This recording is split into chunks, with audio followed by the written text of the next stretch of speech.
Hello.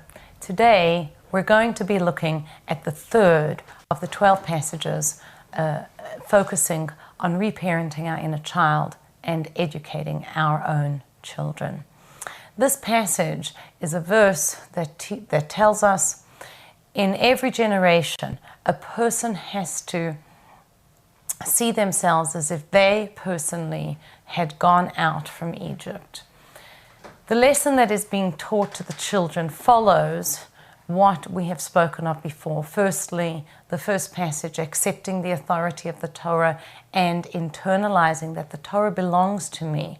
It's mine. It doesn't belong to the rabbi. It doesn't belong to the Rebbitzin or to those religious Jews. It belongs to me, to each one of us equally.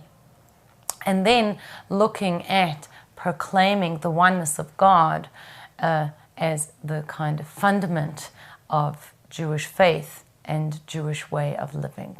Now we come to this notion of going out of Egypt, because our purpose here is to go out of limitations.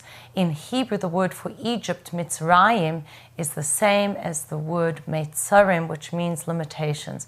And our work in this world is to go out of those limitations. Whatever our personal limitations are, whatever the limitations of our nuclear family or our community are, whatever the limitations of our cultural context are, and even of the generations context. So we could say every single generation has its particular gift, and at the same time, every generation has its challenge. I cannot hang my failures on a hook that says, well, mom and dad did this, or school says that, or my community is X, etc., or this is generation XYZ. No such thing. Go out of limitations. And the verse itself says, in every generation. In Tanya, the Alter Rebbe says this doesn't only apply at the level of the generation, but b'chol yom v'yom, each and every day. That means when I wake up today, I have to begin living in a whole new way from the way I did yesterday. In fact, waking up is a kind of a rebirth, like a resurrection of the dead at some level, because sleep is 1/60th of death. So I wake up with this new life and vigor inside of me, and I have to today go out of those limitations. It reminds me of what one learns of in the 12 steps, which speak about the notion just for today, or I think the slogan might be one day by day or one day at a time, something like that. That one day at a time, but it's also each day at a time, every single day, and just for today.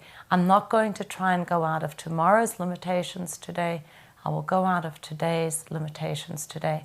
And sometimes it can even be enacted on a moment-by-moment basis. So it's the level of the generation on a daily basis, and sometimes even on a momentary basis. If I can just be still, be present to where I am, I'm very likely to go out of many limitations that are trapping me. If I can connect with my Creator, I can go out of the limitation that is blocking a particular interaction. And when we think of going out, we give ourselves of our own limitations, we give ourselves permission to be infinite.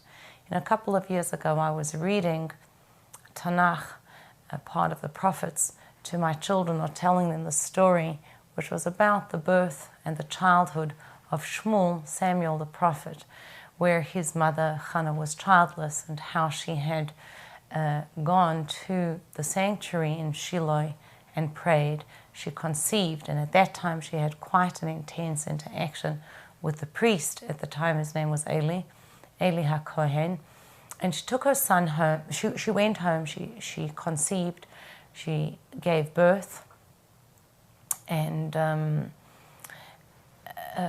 raised her child. And when she weaned him, she brought him back to the temple, or to the sanctuary.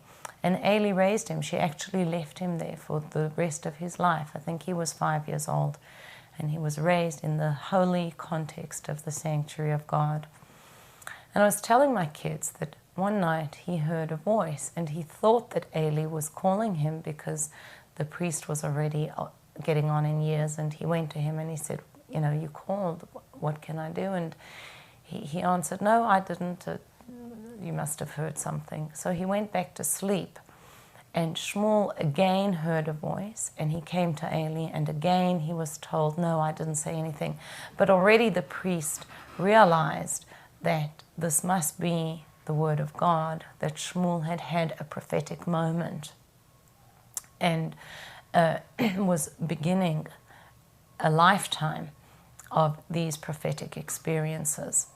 So I'm reading this story, and my kids are listening with, you know, raptured attention. And one of my children says to me, you see, I guess he related to the story very deeply because maybe he himself was 5 or 6 years old. He says to me, so Mommy, you're saying that you don't have to be 80 years old to be a Navi, to be a priest? So I said, yes.